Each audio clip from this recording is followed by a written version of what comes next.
For lesson 4's homework, we're going to start our discussion on recursively defined sequences. So we want to classify each sequence as arithmetic or geometric and write a recursively defined rule for each. And we want to make sure that we are including both parts of our recursive formula.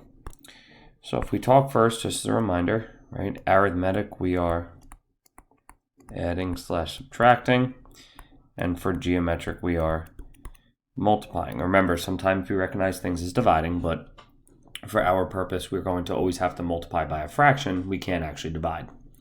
So for the first one, it's 14, 21, 28, 35, and the pattern each and every time is we are +7. Therefore, it is in arithmetic sequence. So the two parts of our recursively defined formula are as follows. We always need to have a first term, and then we need our rule.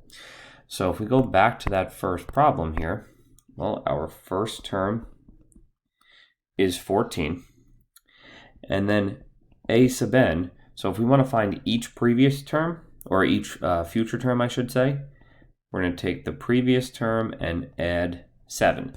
So in this case, remember we represent our previous term by a sub n minus 1. So any term we're looking for is really equal to the previous term plus 7. If we hop over to the right, 440, 400, 4,000, everything is times 10. So again, we start with our first term, and then we want to say that all of our future terms are all of our previous terms times 4. Sometimes you'll see these written a little bit differently, and the only difference is you just might see that 4 out in front, but also a lot of times you'll see it at the end as well. If we hop down to the bottom, -101, -91, -81, and so on, that's going to be arithmetic. And I forgot up here, since our pattern was multiplying by 10, we were a geometric sequence. And the key is here, it's arithmetic, it's adding 10. All right, although it seems like the numbers are going down, remember in negatives, you're adding that piece. So our first term is -101. So then a sub n, all of our future terms are equal to a sub n minus 1 plus 10. For our last one, 54 to -18, -18 to 6, and so on, all of that is times -1/3. All right, again, it might seem like it's dividing by -3, but that's the same as multiplying by -1/3. Since we are multiplying, then we are a geometric pattern. So our first term is 54, and then any future term is any previous term times -1/3. And again, you could pop that -1/3 out in the front if you would like. In number 2, the recursive definition, where a of 1 equals 3 and a sub n equals 4 times a sub n minus 1. Describe the pattern of this sequence and find a sub 7, the 7th term in the sequence. So when I look at this right here, the first thing that tells me is that the next term is the previous term multiplied by 4. So in this case, they took that 4 for the multiplication pattern and threw it out in front. So now let's take a look. If we want to get all the way to our 7th term, I'll list them out here, and I prefer to list them underneath each other. It makes it a little bit easier, I think, to kind of keep track of everything. So then we have to know the first piece. In this case, we know that that is a 3. And then what is our pattern? Our pattern is, well, it's 4 times the previous term.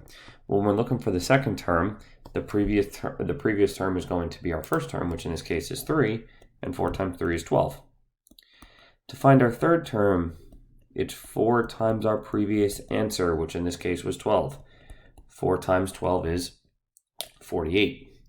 As we move throughout this, it's just going to be that same repeated action of plugging in those previous answers that we get. So when we do 4 times 48, we get 192. For the fifth term, we take 4 times, not 129, 4 times 192. We get 768.